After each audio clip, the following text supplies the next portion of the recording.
আসসালামু আলাইকুম। খুবই সেন্সিটিভ বিষয়। বিভিন্নভাবে আপনারা বিভিন্ন ধরনের নিউজ পাচ্ছেন। আমি শুধু আমার অভিজ্ঞতাগুলো শেয়ার করব। আপনাদের কিছু প্রশ্ন উত্তর রয়েছে। একক বিশ্ববিদ্যালয়ে ভর্তি পরীক্ষা আসলে সম্ভব কিনা, গুচ্ছ ভেঙে যাবে কিনা, এই ধরনের প্রশ্নগুলো আপনারা করতেছেন। স্পেশালি আমাকে যারা যে সকল শিক্ষিত আমার একদম কাছাকাছি আসতেছো, তোমরা এই ধরনের কথাগুলো বেশি জিজ্ঞেস করতেছো। হয়তো বা যেভাবে নিউজগুলো পাবলিশ হচ্ছে, যেমন 15 সদস্যের কমিটি করা হয়েছে একক ভর্তি পরীক্ষার জন্য।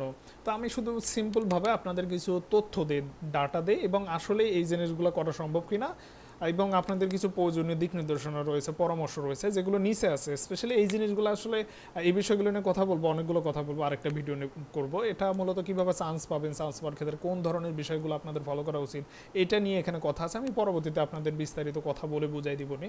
তবে আজকে শুধু এই অংশটুকু নিয়ে কথা বলবো, যেখানে মূলত মূল যে বিষয়টা থাকবে, আসলে এই গুচ্ছ থাকবে কিনা, গুচ্ছ ভেঙে যাবে কিনা, কোনো বিশ্ববিদ্যালয়ে বের হবে কিনা, অথবা একক ভর্তি পরীক্ষা আসলে সম্ভব কিনা। তো এই বিষয়গুলো নিয়ে আর কি স্পষ্টভাবে আপনাদের কিছু বিষয় ক্লিয়ার করে দেই, যে বিষয়গুলো আসলে অ্যাজ ইউজুয়াল ইউটিউব চ্যানেলে আপনারা পাবেন না। যেমন অলরেডি হয়তো বা থাম্বনেল দেখে বুঝতে পারছেন যে এই লোক আবার গোয়েন্দা সংস্থার লোক নাকি, যে এই নিউজ করতেছে। এখনও এই ধরনের কোনো বিষয় পাবলিশ হয়নি, সবেমাত্র নিউজ হচ্ছে। তো যাই হোক না কেন, আপনাদের মনে নেগেটিভ পজিটিভ যে কোনো মানে ধারণায় আসতে পারে। আমি শুধু এতটুকু ক্লিয়ার করতে চাচ্ছি যে দেখেন, আমি post graduate student, almost masters complete. হ্যাঁ, যথেষ্ট এক্সপিরিয়েন্স আছে এই নিয়ে কথা বলার, বা জানি একটু হলেও। তো আমি জাস্ট শুধু ওই সকল লোকদের জন্য আমি আমার অভিজ্ঞতাগুলো শেয়ার করতেছি, আসলেই একক ভর্তি পরীক্ষা হবে কি না, আর গুচ্ছ ভেঙে যাবে কি না। তো তার আগে একটা বিষয় ক্লিয়ার করতে চাই, আমাদের রাজশাহী বিশ্ববিদ্যালয়ের সিট সংখ্যা কমানো হয়েছে, অর্থাৎ 380টা করা হয়েছে, এবং আমাদের সিট সংখ্যা ছিল 455টা কমার্সে। তো অনেকেই জিজ্ঞেস করতেছেন যে সিট বাড়াবে কিনা। আমি স্পষ্ট বলে দিতে চাই, সিট বাড়ানোর সম্ভাবনা একদমই নেই। অর্থাৎ আগামী 3 থেকে 4 বছর রাজশাহী বিশ্ববিদ্যালয়ের কমার্স ব্যাকগ্রাউন্ডের, অর্থাৎ ব্যবসা প্রশাসন ইনস্টিটিউটে সিট বাড়বে না। কেন? ফাইন্যান্স ডিপার্টমেন্ট একটু ঝামেলা আছে, ওই ডিপার্টমেন্ট সিট সংখ্যা কমিয়েছে, কারণ ডিপার্টমেন্টের কার্যক্রম সুষ্ঠুভাবে সম্পাদন করার জন্য। এই ছিল অন্যতম কারণ। হয়তো বা পরবর্তীতে এই ডিপার্টমেন্ট তাদের সিট বাড়ালে পরবর্তী সিট বাড়বে, সেটা 3 থেকে 4 বছর পর ইনশাল্লাহ আমরা দেখতে পারবো। এই ছিল বিষয়। এবারে সে একক ভর্তি পরীক্ষা সম্ভব কিনা, আমি বলছি একদমই নেই বললেই চলে। আমি একটা ছোট্ট ইনফরমেশন দিই। এই যে গুচ্ছ কমিটি, এই যে গুচ্ছ ভর্তি পরীক্ষা হচ্ছে, আপনারা জানেন কিনা জানি না, 2009 সাল থেকে গুচ্ছ অর্থাৎ একক ভর্তি পরীক্ষা মানে নেওয়ার একটা প্রচেষ্টা বা কথাবার্তা বা আলোচনা বা ইনিশিয়েটিভ যেটাই বলেন না কেন, 2009 সাল থেকে চলমান। এবং সেই জিনিসটা গুচ্ছ হিসাবে রূপান্তর হলো 2020 সালে এসে, করোনার বছরে এসে। এবং আপনারা একটা স্পষ্ট বিষয় লক্ষ্য করছেন, গুচ্ছ বিশ্ববিদ্যালয় হওয়ার পর বা গুচ্ছ কমিটি হওয়ার পর তারা এবছর সহকারে, অর্থাৎ 2022-23 এই বছর সহকারে 3 বছর হবে, তারা তাদের ভর্তি কার্যক্রম সুষ্ঠুভাবে কিন্তু সম্পাদন করতে পারতেছে না। এবং এই গুচ্ছ কমিটিতে কিন্তু স্বায়ত্তশাসিত যে বিশ্ববিদ্যালয়গুলো আছে, এছাড়া বিইউপি সহ আরও যে বিশ্ববিদ্যালয়গুলো আছে, তাদেরও কিন্তু একসঙ্গে আসার কথা ছিল। বাস্তবিকতা তারা কিন্তু আসেনি। কেন আসেনি এবং তাদেরকে কেন ফোর্স করতে পারেনি, এর অন্যতম কারণ হলো স্বায়ত্তশাসিত বিশ্ববিদ্যালয়, অর্থাৎ স্বায়ত্ত শাসন। অর্থাৎ এই স্বায়ত্তশাসিত কথাটা মানেই হচ্ছে নিজস্ব আলাদা একটা সংবিধান আছে, যে জায়গায় অন্য অন্য বিশ্ববিদ্যালয়গুলো, অর্থাৎ ঢাকা, রাজশাহী, চট্টগ্রাম, জাহাঙ্গীরনগর বিশ্ববিদ্যালয়, এই 4টা বিশ্ববিদ্যালয় ব্যতীত অন্য যে বিশ্ববিদ্যালয়গুলো আছে, তারা আমাদের ইউজিসির আন্ডারে চলে, বা তাদের নির্দিষ্ট আলাদা সংবিধান আছে কিনা আমি জানি না। তবে হ্যাঁ, তাদের বিশ্ববিদ্যালয় চালানোর জন্য আলাদা কিছু আছে অবভিয়াসলি। কিন্তু আমাদের এই 4টা বিশ্ববিদ্যালয়, এদের আলাদা এখতিয়ার দেওয়া হয়েছে, অর্থাৎ এনারা নিজেরা সিদ্ধান্ত নিতে পারবে, সব কিছু করতে পারবে, এনাদেরকে কেউ ফোর্স করতে পারবে না। এক কথায় ওই যে যেমন হচ্ছে আপনার আমাদের বাংলাদেশের মধ্যে ভারতের সিট মলগুলো থাকে, স্বাধীনভাবে সিট মলগুলো আছে, ঠিক একইভাবে আমাদের 2-1টা সিট মল সম্ভবত ভারতে আছে, স্বাধীনভাবে আমাদের দেশের সব কিছু সিস্টেম করে আছে।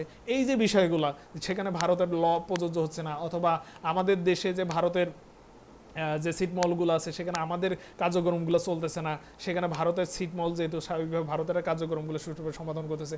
বিষয়টা ঠিক এমন, অর্থাৎ স্বায়ত্তশাসিত বিশ্ববিদ্যালয়গুলো বাংলাদেশের মধ্যে, কিন্তু বাংলাদেশের সংবিধান মেনটেন করতেছে, ঠিক আছে, কিন্তু তাদের আলাদা একটা সংবিধান আছে বা আলাদা একটা বিষয় আছে। তো এই জায়গায় একক বিশ্ববিদ্যালয়ে ভর্তি পরীক্ষা না হওয়ার অন্যতম কারণ হচ্ছে গুচ্ছ ভুক্ত যে বিশ্ববিদ্যালয় ভর্তি পরীক্ষা বা গুচ্ছ কমিটি আছে, তারা কিন্তু রীতিমতো ব্যর্থ। তারা কিন্তু সঠিক একটা মানে দৃষ্টান্ত প্রতিস্থাপন করতে পারেনি, বরঞ্চ তারা একটা নেগেটিভ দৃষ্টান্ত প্রতিস্থাপন করছে। এবং ফাইনালি এইটা হচ্ছে একটা অন্যতম কারণ যার কারণে গুচ্ছ বা একক ভর্তি পরীক্ষা হওয়ার সম্ভাবনা একদমই নেই বললেই চলে। আরও তো অনেকগুলো কারণ আছে। এছাড়া অভ্যন্তরীণ জটিলতার বিষয়, মানে এখানে অনেকগুলো বিষয় আছে, বলতে গেলে মানে একটা পেজ মানে একটা বই লেখা যাবে, এত ধরনের সমস্যা আছে এবং অনেক ঝুট ঝামেলা আছে। তাহলে অল্প একটু শুধু আপনাদের ক্লিয়ার করে দেই। অভ্যন্তরীণ ঝামেলাগুলোর মধ্যে বিভিন্ন ফ্যাকাল্টি আছে, বিভিন্ন ধরনের অনুষদ আছে, অনুষদের বিভিন্ন কন্ডিশন আছে, বিভিন্ন সাবজেক্ট আছে, বিভিন্ন ক্রাইটেরিয়া আছে। এবং আরেকটা মোস্ট ইম্পর্টেন্ট বিষয় যেটা আমি এখানে নিয়ে আসবো সেটা হলো স্বায়ত্তশাসিত বিশ্ববিদ্যালয়গুলোর একক অধিকার। ওই যে বললাম একক অধিকার। 2 নম্বর কথা হলো আমলাতান্ত্রিক জটিলতা, অর্থাৎ হচ্ছে পরিচালনাগত জটিলতা। এবং এখানে আমলাতন্ত্র বলতে সিন্ডিকেট সভা অর্থাৎ সিনেট কমিটিকে আমি বুঝাইছি। অর্থাৎ আমি এখানে আপনাদের স্পষ্ট করে বলতে চাই, এই যে বলতেছেন না 15 জন কি হয়েছে, 15 জন ভিসি মহোদয়ের সমন্বয়ে একটা কমিটি গঠন করা হয়েছে। আমি শুধু এখানে একটু বিষয় ক্লিয়ার করে দেই, এটা আপনারা হয়তো বা জানেন না। একটা বিশ্ববিদ্যালয়ের ভিসি, অর্থাৎ আমি রাজশাহী বিশ্ববিদ্যালয়ের স্টুডেন্ট, আমি আমার রাজশাহী বিশ্ববিদ্যালয়ের উদাহরণ দিই না কেন, যেমন আমার রাজশাহী বিশ্ববিদ্যালয়ের ভিসি স্যার উনি চাইলেই যে কিছু করতে পারবে না, ঠিক একইভাবে ঢাকা বিশ্ববিদ্যালয়ের ভিসি স্যার চাইলেই যে কোনো ধরনের সিদ্ধান্ত উনি একা নিতে পারবে না। ঠিক একইভাবে বুয়েট বলেন, যেটাই বলেন না কেন, কোনো বিশ্ববিদ্যালয়ে ভিসি স্যার চাইলেই একাই যে কোনো সিদ্ধান্ত নিতে পারবে না। তাহলে তাকে সিদ্ধান্ত নিতে গেলে কি করতে হবে, তাকে অবভিয়াসলি সিনেটে সিন্ডিকেট সভার মিটিং ডাকতে হবে। সেই মিটিংয়ে কে কে থাকবে জানেন, অনুষদগুলার মানে ফ্যাকাল্টিগুলার ডিন। আবার ডিন আবার কে, যেমন ব্যবসা শিক্ষা অনুষদ, সায়েন্সের বিজ্ঞান অনুষদ, আর্টসের অনুষদ। এই যে আর্টস অর্থাৎ আমাদের আমি যেহেতু কমার্স ফ্যাকাল্টি কমার্স দিয়ে উদাহরণ দিই, এই যে ব্যবসা শিক্ষা অনুষদ, এখানে আমাদের রাজশাহী বিশ্ববিদ্যালয়ের ধরেন ডিপার্টমেন্ট আছে হলো 7টা বা 8টা, যেমন ঢাকা বিশ্ববিদ্যালয়ের সম্বন্ধে 11টা না 9টা, অন্যান্য বিশ্ববিদ্যালয়ে 4টা থাকে। এই যে একটা অনুষদের ভিতরে 5টা 6টা 4টা 5টা ডিপার্টমেন্ট, এই ডিপার্টমেন্টগুলার মানে যে স্যাররা থাকে সেই স্যারদের সমন্বয়ে এই ব্যবসা শিক্ষা অনুষদের একটা কমিটি আছে, ওই ব্যবসা শিক্ষা অনুষদ সুষ্ঠুভাবে সম্পাদন করার জন্য। ওই কমিটির যে সভাপতি তাকে বলা হলো ডিন। তাহলে কি বোঝা যাচ্ছে, যে কোনো একটা অনুষদের সে অনুষদটা অনেকগুলো ডিপার্টমেন্ট আছে, তাহলে এই অনুষদ প্লাস ওই ডিপার্টমেন্টগুলো সুষ্ঠুভাবে সম্পাদন করার জন্য, ওই প্রতিষ্ঠানের কাজগুলো করার জন্য ওই সবগুলো ডিপার্টমেন্ট মিলে, সবগুলো স্যাররা মিলে একটা কমিটি আছে। সেই কমিটিতে একজন সভাপতি আছে, তাকে মূলত ডিন বলা হয়। তো এই ডিন স্যাররা আবার সিনেট সভার হচ্ছে কি সদস্য। তো এই ডিন স্যাররা ওই সিনেট বা সিন্ডিকেট সভায় আসেন, বিভিন্ন বিষয়ে মতামত দেন, এবং ওই মতামতের ভোটাভুটির ভিত্তিতে যে মতামতের পক্ষে ভোট বেশি পড়বে সেটাই কিন্তু ভিসি স্যাররা সিদ্ধান্ত নিয়ে থাকেন। এখানে ভিসি স্যাররা একটা ভোট দেওয়ার সুযোগ পান। তো মূল যেটি বিষয় দাঁড়াচ্ছে, স্বায়ত্তশাসিত বিশ্ববিদ্যালয় বলেন আর যে কোনো বিশ্ববিদ্যালয় বলেন, এখানে ভিসি স্যাররা চাইলেই কোনো কিছু করতে পারে না, তাদেরকে সিনেট সভায় মানে সিদ্ধান্ত নিতে হয়। তো এখন মজার বিষয় হলো, স্বায়ত্তশাসিত বিশ্ববিদ্যালয়গুলো বাদে বাকি যে বিশ্ববিদ্যালয়গুলো আছে তারা বাধ্য এক প্রকার ইউজিসির সিদ্ধান্ত মেনে নিতে বা শিক্ষা মন্ত্রণালয়ের সিদ্ধান্ত মেনে নিতে। কিন্তু বাকি যে বিশ্ববিদ্যালয়গুলো আছে স্বায়ত্তশাসিতগুলো, তারা কোনো ধরনের সিদ্ধান্ত মেনে নিতে বাধ্য না, তারা যা বলবে তাই। তো এখন পূর্ববর্তী বছরগুলোতেও আসেনি এবং এখনও আসার সম্ভাবনা টোটালি নেই। ভবিষ্যতেও আসবে কিনা আমার জানা নেই, তবে আমার যতটুকু ধারণা ভবিষ্যতেও আসবে না। কারণ অনেকগুলো ঝামেলা আছে, অভ্যন্তরীণ ঝামেলা আছে, কে আগে ভর্তি করায় নিবে, কিভাবে নিবে, এই ধরনের অনেকগুলো ক্রাইটেরিয়া আছে। আমি ব্যক্তিগতভাবে মনে করি একক ভর্তি পরীক্ষা তখনই সম্ভব যখন নির্দিষ্ট একটা রুল অ্যান্ড রেগুলেশন, অর্থাৎ কি বলবো, এটা একটা কোড জারি করা হবে অথবা একটা সংবিধান করা হবে যে না ঢাকা বিশ্ববিদ্যালয়ে আগে স্টুডেন্ট ভর্তি নিবে, তারপর রাজশাহী বিশ্ববিদ্যালয় নিবে, এরপর অন্য বিশ্ববিদ্যালয়গুলো নিবে। এ ধরনের অনেকগুলো বিষয় আছে, অনেকগুলো ক্রাইটেরিয়া আছে। সবগুলো যখন সম্পাদন করা সম্ভব হবে, এরপর প্রাথমিকভাবে একটা কিছু করা যেতে পারে, এরপর হয়তো বা একক ভর্তি পরীক্ষা নেওয়া সম্ভব। কিন্তু হুট করে চাইলে একক ভর্তি পরীক্ষা সম্ভব নয়। এবং মোস্ট ইম্পর্টেন্ট একটা বিষয়, অল্প একটু ব্যতিক্রম হলে সেই ইয়ারটাই নষ্ট হয়ে যাবে, এবং সেই ইয়ার নষ্ট মানেই পুরা বাংলাদেশে যতগুলো পাবলিক বিশ্ববিদ্যালয় আছে সবগুলোতে জ্যাম। এবং হয়তো বা স্যাররা চাইলে তো অবভিয়াসলি জ্যাম ইজিলি মানে ক্যাপচার করতে পারে, এই হলো বিষয়। তো এটা একটা বিষয় গেল। আর কিছু বিষয় বলি, যে এই বিশ্ববিদ্যালয়গুলোতে সেকেন্ড টাইম থাকবে কিনা, এই যে কথাগুলো হচ্ছে যে সেকেন্ড টাইম থাকবে কিনা, আসলে এই বিষয়গুলো নিয়ে সঠিক তথ্য কেউ দিতে পারবে না। নতুন একটা সিস্টেম হবে, নতুন ক্রাইটেরিয়া হতেই পারে, তো স্বাভাবিকভাবে নতুন ক্রাইটেরিয়া কী হবে সে বিষয়গুলো কিন্তু আমরা জানি না। স্বাভাবিকভাবে এই জিনিসগুলো নিয়ে আহামরি মাথা ঘামানো উচিত না। তো আমি শুধু এতটুকু বলতে চাই, একক ভর্তি পরীক্ষা হওয়ার সম্ভাবনা একদমই কম, হওয়ার সম্ভাবনা নেই বললেই চলে। স্বাভাবিকভাবে শিক্ষার্থীদের বলবো যে অবস্থায় আছে সেভাবে আগামী 8-10 বছর চলবে বা এভাবে কন্টিনিউ হওয়ার সম্ভাবনা সবচেয়ে বেশি। আর অপরদিকে মোস্ট ইম্পর্টেন্ট একটা কোশ্চেন, গুচ্ছ কমিটি ভেঙে যাবে কিনা বা কোনো বিশ্ববিদ্যালয় এখান থেকে বের হবে কিনা। শুধু এতটুকু উদাহরণ দেই, 2022-23 সেশনে ইসলামী বিশ্ববিদ্যালয় এবং জাহাঙ্গীরনগর বিশ্ববিদ্যালয় তারা অলরেডি বের হয়ে গিয়েছিল এবং সবাই নিউজও করেছে, সবাই বলছে বের হয়ে গেছে, নতুন করে জবি এবং ইবি ভর্তি পরীক্ষা নেবে। সম্ভবত আমি একমাত্র ব্যক্তি আমি বলছি বের হবে না। এমনকি ইসলামী বিশ্ববিদ্যালয় সার্কুলার দেওয়ার পরে আমি বলছিলাম, এবং আপনাদের অনেক ছেলে মেয়ে প্লাস অনেক গার্ডিয়ান ফোন পর্যন্ত আমার বকা দিয়েছেন বা গালি দিয়েছেন, কিন্তু বাস্তবিকত্বে দেখলেন তো জগন্নাথ বিশ্ববিদ্যালয় ইসলামী বিশ্ববিদ্যালয় কি বের হয়ে গেছে? যায়নি, যাবেও না। অর্থাৎ গুচ্ছ একটা জাতীয় ঐক্য সিদ্ধান্ত শিক্ষাক্ষেত্রে, এবং এইটা কখনো ভেঙে দেওয়া হবে না। যতই গুচ্ছ কমিটি ব্যর্থ হোক না কেন, এইটা বারবার রিপিট করে বারবার সংশোধন করে গুচ্ছ কমিটিকে সাকসেসের মুখ দেখাতেই হবে।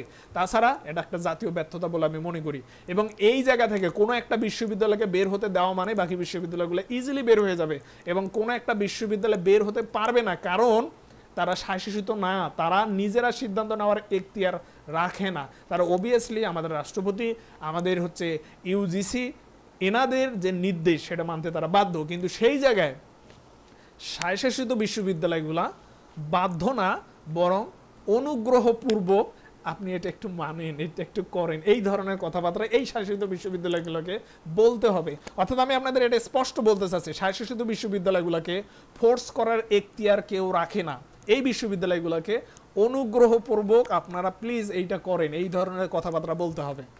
আশা করি বুঝতে পারছেন। তো এই ছিল বিষয়, যে একক বিশ্ববিদ্যালয়ে ভর্তি পরীক্ষা হবে কিনা, বা গুচ্ছ ভেঙে যাবে কিনা, বা গুচ্ছ থেকে কোনো বিশ্ববিদ্যালয় বের হবে কিনা। আমি আমার ওপিনিয়ন দিলাম। এখানে আমার কথাগুলো অনেকের পছন্দ না হতে পারে, আমি বলবো অ্যাভয়েড করবেন, তবে আমি সঠিক এবং বাস্তব কথাগুলো বললাম। এবং আপনারা অলরেডি একটা এক্সাম্পল পেয়ে গেছেন 2022 সেশনে, যেটা কিনা সম্ভব হয়নি। ঠিক একইভাবে একক ভর্তি পরীক্ষা না হওয়ার সম্ভাবনা সবচেয়ে বেশি আছে, এবং এর কয়েকটা কারণ আমি শুধু এখানে উল্লেখ করলাম, এছাড়া আরও অনেকগুলো কারণ আছে। তো এ পর্যন্তই। এখন আপনাদের পরামর্শ কি? সে পরামর্শ হলো আমি নিচে দেওয়ার চেষ্টা করছি। অর্থাৎ এখানে জাস্ট দুইটা কথা বলি, লিখিত স্টেটমেন্ট ছাড়া কোনো ধরনের নিউজ আপনি বিশ্বাস করবেন না, লিখিত ঘোষণা ছাড়া।